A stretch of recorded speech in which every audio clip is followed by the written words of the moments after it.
मेरे गुजरात के बाशऊर पाकिस्तानियों,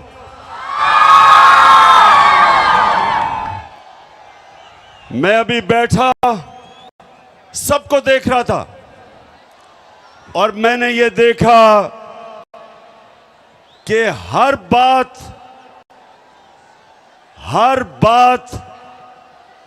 जिसके अंदर कोई सियासी शऊर होना होता था, एकदम मेरे सारे नौजवान और मेरी बहनें एकदम उसके ऊपर रिएक्ट करती थी। माशाल्लाह माशाल्लाह। और आज 8 साल के बाद इसी स्टेडियम में मैं आया और 8 साल पहले मैं समझता था कि बहुत बड़ा जलसा है, लेकिन आज माशाल्लाह आपने सारे रिकॉर्ड तोड़ दिए। शुक्रिया।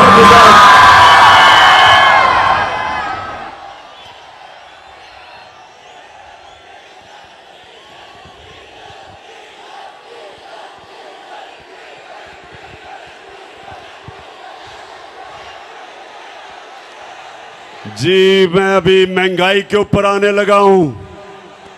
डीजल की कीमतें मुझे पता है कि कहां से कहां गई। जब हमारी हुकूमत को साजिश के तहत हटाया गया तो 150 रुपया लीटर पे पेट्रोल था और 145 रुपए पे 1 लीटर फजल रहमान था।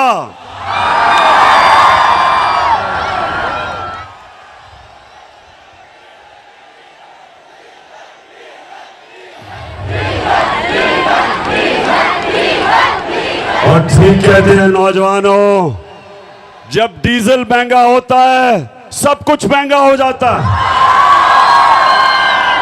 ट्रांसपोर्ट महंगी हो जाती है, जनरेटर महंगा, बिल ज्यादा आता है किसानों का, हर चीज महंगी होती है जब फजल रहमान महंगा होता है।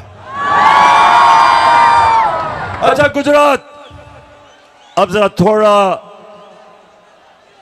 थोड़ी खामोशी से नौजवानों, अभी मैं डीजल पे बाद में आऊंगा, यानी मजीद डीजल पे बात करने के लिए बाद में आऊंगा। अच्छा अब सुने नौजवानों, अल्लाह ने संजीदगी से सुननी है बात मेरी, क्योंकि मैं नौजवानों आपके लिए खास तौर पे मैं अपनी कौम को हकीकी आजादी के लिए जगाने की कोशिश कर रहा हूं और मैं अल्लाह का शुक्र अदा करता हूं कि उसने मेरी कौम को जगा दिया है, बेदार कर दिया है। कौमों को इश्यूज का समझ आ गई है, कौमों में शऊर आ गया है और पहले शऊर आता है और उसके बाद इनकलाब आता है और इनकलाब हकीकी आजादी का, जो इंशाअल्लाह हमारी कौम को उधर लेके जाएगा जो हमारे अजीम नजरियाती लीडर इलामा इकबाल की सोच थी। एक गैरतमंद खुदार कौम, अपने पैर पे खड़े होने वाली कौम, जब दुनिया में बाहर जाए हर पासपोर्ट की दुनिया इज्जत करे। इंशाल्लाह एक वक्त आएगा और नौजवानों बड़ी ख्वाब देखा करो, बड़ी सोच रखो। एक वक्त आएगा और अल्लाह मैं तेरे से दुआ मांगता हूं कि वो वक्त आए कि जब मेरा पाकिस्तानी दुनिया में जाएगा तो दुनिया कहेगी कि वो देखो पाकिस्तानी आ रहा है। ये ऐसे होगा। और नौजवानों सुनो मेरी बात, इंसान वो बड़े काम करता है जो बड़ी ख्वाब देखता है। वो इंसान ऊपर जाता है जिसकी बड़ी ख्वाब होती है। अगर मैं अच्छा, अल्लाह ने क्रिकेट में कामयाबी दी थी तो इसलिए कि मैं बाकी खिलाड़ियों से बड़ी ख्वाब देखता था। मैं कभी मेरी ख्वाब रुकती कहीं नहीं थी कि पहले मैं कहता था मैं पाकिस्तान के लिए खेलूंगा, फिर मैंने कहा मैं पाकिस्तान का सबसे बेहतरीन खिलाड़ी बनूंगा, फिर मैंने कहा मैं दुनिया का सबसे बेहतरीन ऑलराउंडर बनूंगा, और फिर मैंने कहा अपने आप से कि मैं अपनी टीम को वर्ल्ड कप जिताऊंगा। ये होती है ख्वाब। तो मेरे नौजवानों, आप में से बड़े काम वो करेगा जो बड़ी ख्वाब देखेगा, और मैं पाकिस्तान की ख्वाब आपको बता रहा हूं कि अल्लाह ने हमें सब कुछ दिया है। मेरे मौला ने इस मुल्क को 12 मौसम दिए हैं। 12 मौसम है पाकिस्तान में, हम कुछ भी उगा सकते हैं। अल्लाह ने हर किस्म की नेमत दी, ज़रख़ेज़ जमीन दी, टैलेंटेड नौजवान दिए। वो पाकिस्तानी जो बाहर जाते हैं और बड़े बड़े काम करते हैं, जब मौका मिलता है मेरे नौजवानों को, ये सारी दुनिया में शाइन करते हैं, ऊपर जाते हैं। तो जो नौजवानों, मैं आपको आज बात बताना चाहता हूं जिसकी वजह से मैं अपनी सारी कौम के पास जा रहा हूं, अपने नौजवानों को जगा रहा हूं कि जब तक एक कौम हकीकी तौर पे आजाद नहीं होती, उसकी परवाज ऊपर नहीं जाती। गुलाम ऊपर नहीं जा सकते। गुलाम सिर्फ अच्छे गुलाम बन सकते हैं, सिर्फ आजाद इंसान इलामा इकबाल के शाहीन बन सकते हैं, सिर्फ वो ऊपर परवाज कर सकते हैं। कायदे आजम एक गुलाम हिंदुस्तान में एक आजाद लीडर था। मुखालिफ भी कायदे आजम को इज्जत से देखते थे, खुददार थे, गैरतमंद इंसान था। लोग इज्जत आपकी तब करेंगे, नौजवानों ये सुन लो मेरी बात, जितना मर्जी पैसा कमा लो आपको इज्जत नहीं मिलेगी। इज्जत तब मिलेगी जब आप पहले अपनी इज्जत खुद करेंगे। अगर दुनिया से इज्जत करवानी है, पहले अपनी इज्जत को खुद करो। और जो कौमें अपने लोगों की इज्जत नहीं करती, अपने लोगों को भेड़ बकरियों की तरह रखती हैं, लोगों पे जुल्म करती हैं, लोगों को इंसान नहीं समझती, उस कौम की कोई इज्जत नहीं करता। इसलिए मेरे पाकिस्तान के नौजवानों, हमने सबसे पहले अपनी कौम को हकीकी तौर पे आजाद करना है।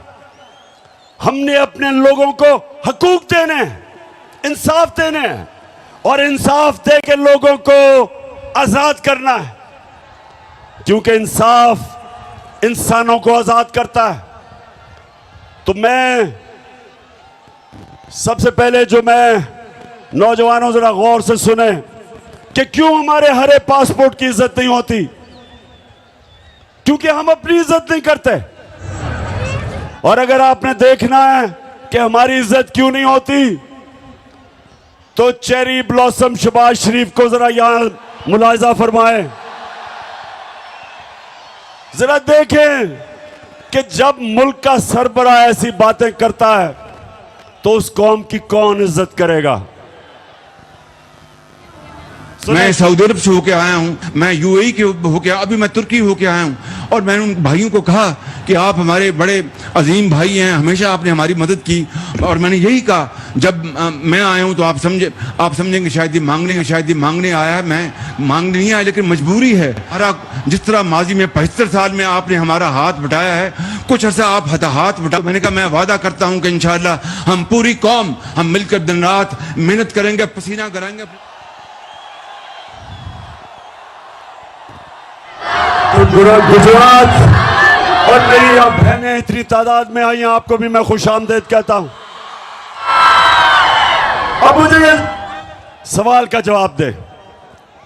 अगर कोई आपको ऐसे कहे, अभी जरा आप जाएंगे बाहर, मांगने वाला आएगा, कहेगा जी मैं मजबूर हूं, यही कहेगा ना मैं मजबूर हूं, या कहेगा जी मुझे पैसे थोड़े दे दो, मैं वापस कर दूंगा बाद में, और आपको पता है वो नहीं वापस करेगा। तो ये जब आपके मुल्क का सरबरा कहता है जी मैं तुर्की गया, मैं यूएई गया, मैं सऊदी अरेबिया, मैं पैसे मांगने गया, तो नौजवानों इसलिए मेरी बड़ी गौर से आपने बात सुननी है।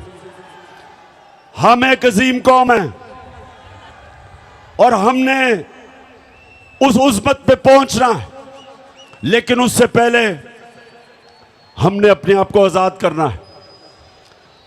कुरान में अल्लाह कहता है मैंने इंसान को अपनी सबसे अजीम मखलूक बनाया है।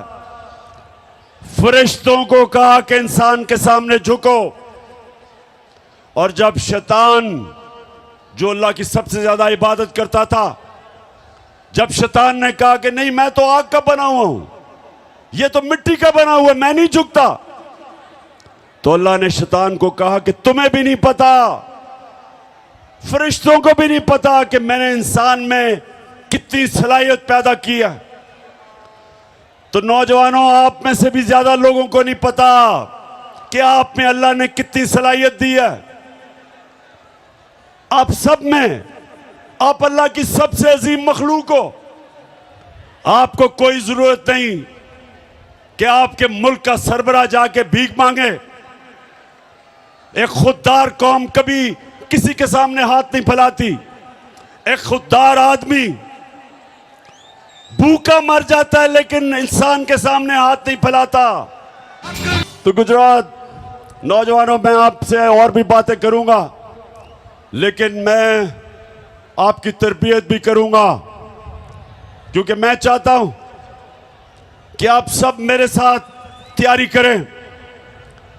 यहां हमने एक हकीकी आजादी की तहरीक चलानी है, और उसमें सबसे पहला काम क्या करना है, हमने इस मुल्क का इंसाफ का निजाम, एक इंसाफ का निजाम ठीक करना है कि यहां ताकतवर जो जुल्म करता है कमजोर पे,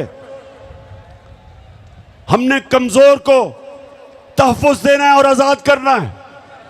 तो नौजवानों, इसके लिए आपने सबने मेरे साथ निकलना है, क्योंकि इस वक्त हमारी हुकूमत एक इंपोर्टेड हुकूमत, जिसका ये इंपोर्टेड वजीर आजम आपने देखा था, चेरी ब्लॉसम,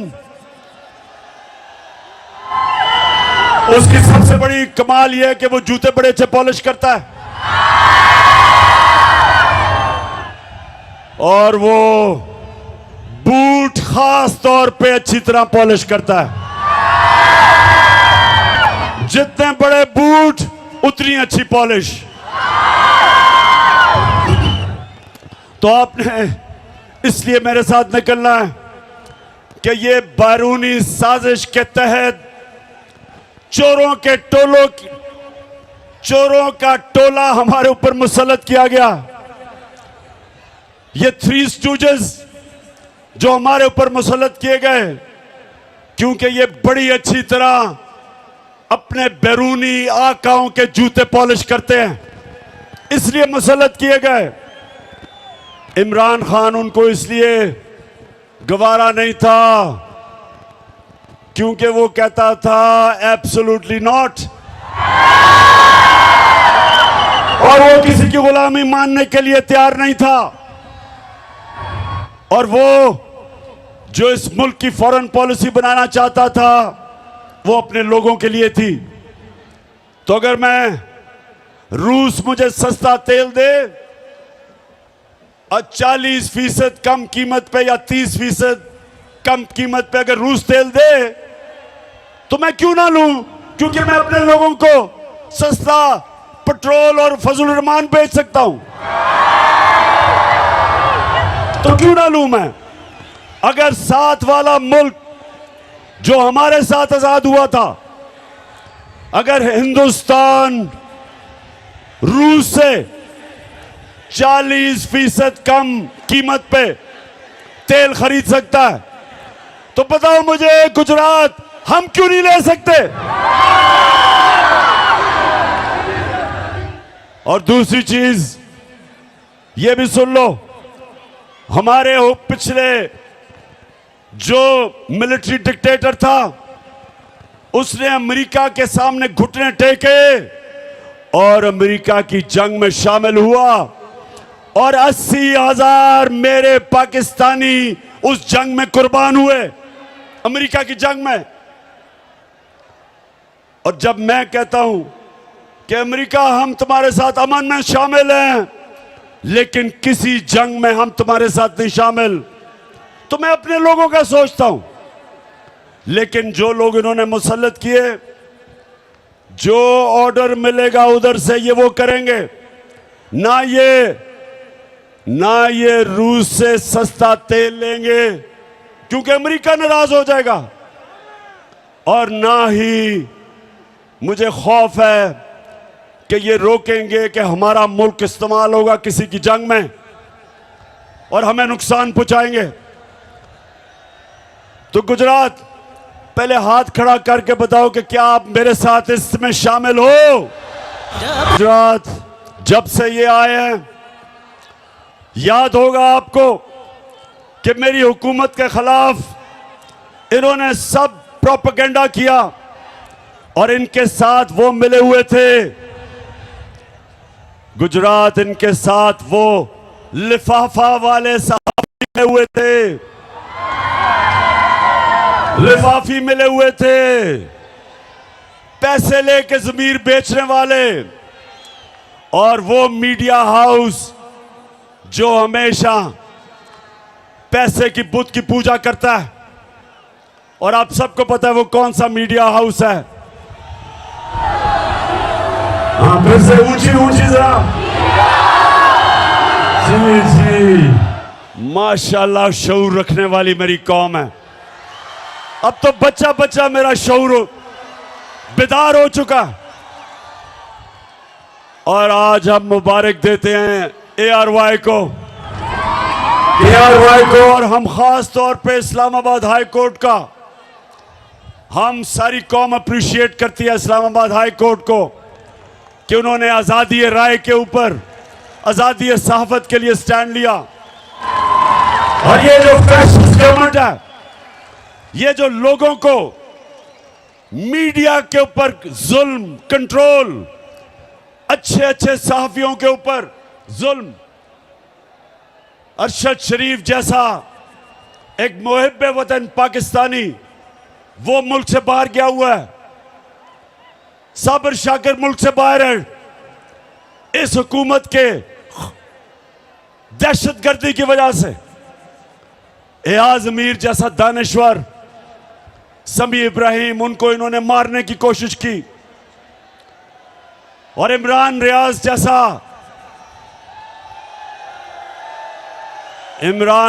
जैसा बाज़मीर सहाफी, उसको जेल में डाला, ARY को बंद किया, बोलने जब दिखाना शुरू किया उसको बंद किया।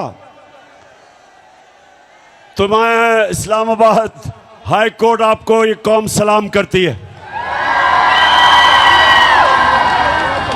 वैसे मैं नौजवानों में यहाँ ये एक और भी आपसे बात करा चलूं, क्योंकि मेरा केस लगा हुआ है। मैं पहले ये सबसे सारी कौम के लिए, अभी मैंने आपको एक दो और वीडियोस बड़ी मजेदार दिखानी है, जरा थोड़ा सब्र करें जरा। तो ये 26 साल पहले मैंने जब सियासत शुरू की, नाम था उसका इंसाफ की तहरीक। और हमने 26 साल पहले कहा कि पाकिस्तान की अदलिया आजाद होनी चाहिए। आजाद होगी तो लोगों के हकूक की हिफाजत करेगी। 26 साल पहले मैंने ये कहा। उसके बाद जब आजाद अदलिया की तहरीक चली तो मैं वाहिद पॉलिटिकल लीडर था जिसको जनरल मुशर्रफ ने जेल में डाला आजाद अदलिया की तहरीक में। और हमारी जमात वो थी, 2008 का इलेक्शन हमने बॉयकॉट किया आजाद अदलिया के लिए। और मैंने हमेशा अपनी अदलिया को मजबूत करने की कोशिश की और मैं हमेशा उनकी इज्जत की है। और ये जो नून लीग आज कह रही है अदलिया को कि इमरान खान के खिलाफ एक्शन लो, नून लीग शर्म से डूब जाओ।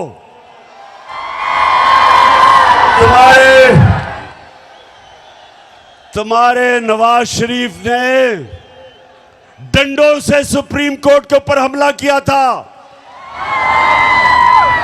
और चीफ जस्टिस सजाद अली शाह, एक ऑनरेबल चीफ जस्टिस को आपने ब्रीफ केस चला के रिश्वत जजेस को दे के एक ऑनरेबल चीफ जस्टिस को हटाया था। कभी मेरे से ये ना कभी कहना कि इमरान खान के ऊपर कंटेम्प्ट लगाओ, ये नून लीग वाले तुम तो अपना मुंह बंद करो, कभी ऐसी बात ना करना। जस्टिस कयूम को टेलीफोन कर रहे हैं कि जज साहब वो बेनजीर को 3 साल नहीं 5 साल की सजा दो। कभी इमरान खान ने ऐसी चीजें नहीं की। और इंशाअल्लाह हमेशा हम इस पाकिस्तान की अदलिया को मजबूत करेंगे, क्योंकि जब तक आपकी अदलिया मजबूत नहीं होगी मेरे पाकिस्तानियों आपके हकूक को और कौन हिफाजत करेगा, जुल्म से और ताकतवर से। अच्छा, अब मैं जरा नौजवानों आपको एक वीडियो दिखाने लगा हूं, उससे पहले मैं बताऊं वो क्या है। जब हम इक्तदार में थे तो सबसे ज्यादा शोर मचा था कि जी बड़ी महंगाई हो गई पाकिस्तान में। वो बिलावल भुट्टो, पता नहीं वो जरदारी है या भुट्टो है, उसने डराने के लिए एक मार्च, महंगाई मार्च की और यहां आके इस्लामाबाद कहता कि इमरान खान की कांपें टांगेंगी। वैसे बिलावल खुदा के वास्ते 14 साल में उर्दू तो सीख लो। अच्छा, और दूसरी तरफ नून लीग के शहबाज शरीफ और इनके वजीर हर दूसरे दिन कहें जी IMF के गुलाम बन गए हो आप, IMF के कहने पे महंगाई कर रहे हो। IMF को तुमने पाकिस्तान को बेच दिया। ये हर रोज हमें सुनना पड़ता था इनसे। जरा ये शहबाज शरीफ को सुनाए, ये इक्तदार से पहले क्या कह रहा था IMF के ऊपर, सुने जरा। ये IMF के मिन्नतें तरले कर रहे हैं और उनके साथ ऐसी शराइत हम एक्सेप्ट कर रहे हैं जिससे कि पाकिस्तान की खुद मुख्तारी और आजादी पर बहुत बड़ा धचका लगेगा। हम खुद इकट्ठे करते हैं, सूबों के साथ बात करें। 180 अरब रुपए जमा करना कोई मुश्किल काम नहीं, लेकिन ये $1 अरब के लिए IMF के आगे ढेर हो गए हैं। ये सिक्योरिटी रिस्क बन चुके हैं। ये जो इनका IMF डील है ये गैर कानूनी है। हम आज भी इसको नहीं मानते हैं। हम मुतालबा करते हैं कि IMF डील से निकलो, इस अवाम दुश्मन IMF डील से बाहर आए। इस मुल्क का अहम बिल है, आप बेशक बुलडोज कर लें, ये कल वापस होगा। ये नहीं इमरान नियाजी ने स्टेट बैंक दिया IMF को, कायदे आजम ने आजादी दी, इमरान नियाजी ने IMF का गुलाम बना दिया। सब गद्दार हो, वतन बेच रहे हो, स्टेट बैंक बेच रहे हो, खुद मुख्तारी बेच रहे हो। बात की है राया साहब ने, ये मनी बिल जो आ रहा है और स्टेट बैंक का जो बिल आ रहा है, ये हम अपनी फाइनेंशियल सॉवरेनिटी, अपनी जो खुद मुख्तारी है सरेंडर कर रहे हैं, which is much worse than what happened on 16th of December 1970। जनाबे वाला, यहाँ पे स्टेट बैंक जो है वो आईएमएफ की लोकल ब्रांच बन चुका है। हमारे यहाँ पे स्टेट बैंक के गवर्नर के रूप में वायसरॉय आ चुका हुआ है। हम इस वक्त एक फाइनेंशियल कॉलोनी बन चुके हुए हैं मालियाती अदारों। अच्छा, अब ये सुने, मैं तो वैसे नौजवानों, आप भी जैसे जैसे आपकी उम्र होती रहेगी, आप अप्रिशिएट करेंगे कि अल्लाह वाकई अल हक है, सच का खुदा है। उसका वादा है कि सच तो थोड़ी देर नहीं, सच ने सामने आना है, क्योंकि वो अल्लाह अल हक है। तो इन्होंने ये बातें की कि जी आईएमएफ का गुलाम है, पाकिस्तान तबाह हो गया। और जब से आप ये आए, आप ये पता क्या कह रहे हैं? जब शौकत तरीन ने कहा कि जनाब सूबों कैसे पैसे इकट्ठे करेंगे आपके लिए, क्योंकि सैलाब आ गया है, सैलाब के अंदर अरबों रुपए की तबाही हुई है, तो शौकत तरीन ने कहा कि आप ये कैसे, हम कैसे सूबे पैसे इकट्ठे करेंगे जब इतनी तबाही आई है? तो यही नून लीग ने कहा कि इनके ऊपर तौहीने आईएमएफ लगाना चाहिए। इनको गद्दार बना दिया कि इनकी जुर्रत कि ये आईएमएफ की बातें नहीं मान रहे। ये सुने कि ये होते हैं मुनाफिक। जब इक्तदार से पहले थे तो तब आईएमएफ बहुत बुरा था, और हम वो जमात थे जो कीमतें नीचे रख के बैठे हुए थे, जबकि हम भी आईएमएफ के प्रोग्राम में थे। फिर से मैं आपको याद करा दूं, हमारे दौर में जब हमारी गवर्नमेंट थी तो पेट्रोल था 150 रुपए लीटर और डीजल था 145 रुपए लीटर। और आज ये कहते हैं कि आईएमएफ का हुक्म आया है। आईएमएफ का हुक्म पे आज डीजल पेट्रोल चला गया 236 रुपए लीटर, 80 रुपए लीटर बढ़ा है 4 महीनों में। और जो डीजल है वो 100 रुपया बढ़ा। तो मैं सवाल पूछता हूं कि जब हम इनसे पूछते हैं कि जी क्यों इतना आपने तेल क्यों इतना बढ़ाया, तो कहते आईएमएफ का हुक्म है। हम भी आईएमएफ के प्रोग्राम में थे, हमने महंगाई ऐसे नहीं आने दी। हमारे दौर में, नौजवानों की जरा सुनो, सेंसिटिव प्राइस इंडेक्स होता है जो आम लोगों के इस्तेमाल करने की चीजें। तो हमारे दौर में जो महंगाई थी, आलमी महंगाई थी, एसपीआई हमारे दौर में 17 से 18% था। आज कितना है बताओ, कितना है आज? 45%, 3 गुना ज्यादा। 4 महीने में क्या हुआ कि 45% पे महंगाई पहुंच गई। हमारे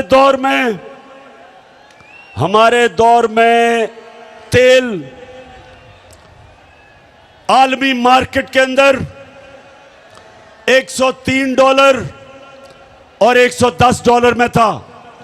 फिर से सुन लो, हमारे दौर में 103 से $110 पे तेल था आलमी मंडी में।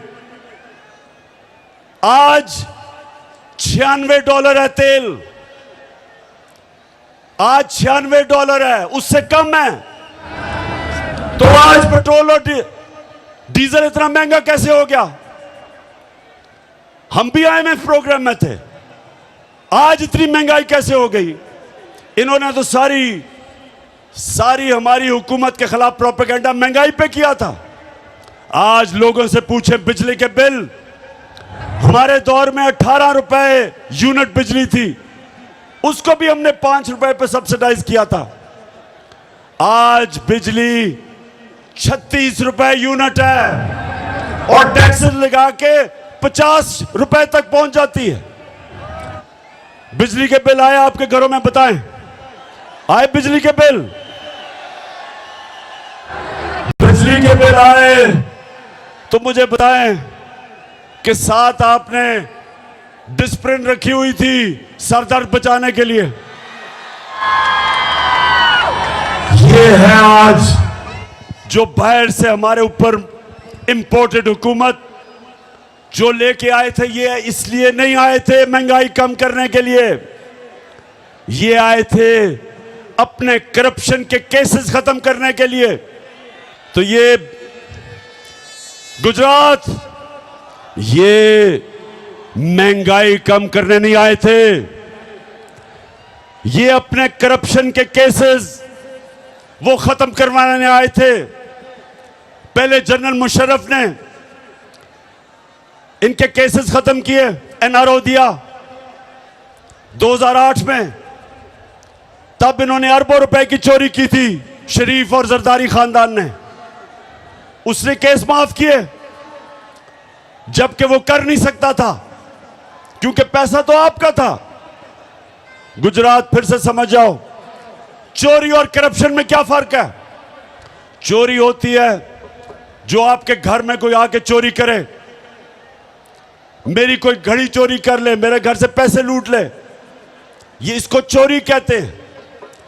करप्शन होती है जब कौम का पैसा चोरी होता है, जो पैसा आपके स्कूलों पे, अस्पतालों पे, सड़कों पे, गुर्बत कम करने पे, सब्सिडी देने पे जो पैसा आपके ऊपर लगना होता है वो इनकी जेबों में चला जाता है, वो मुल्क को नुकसान पहुंचाता है।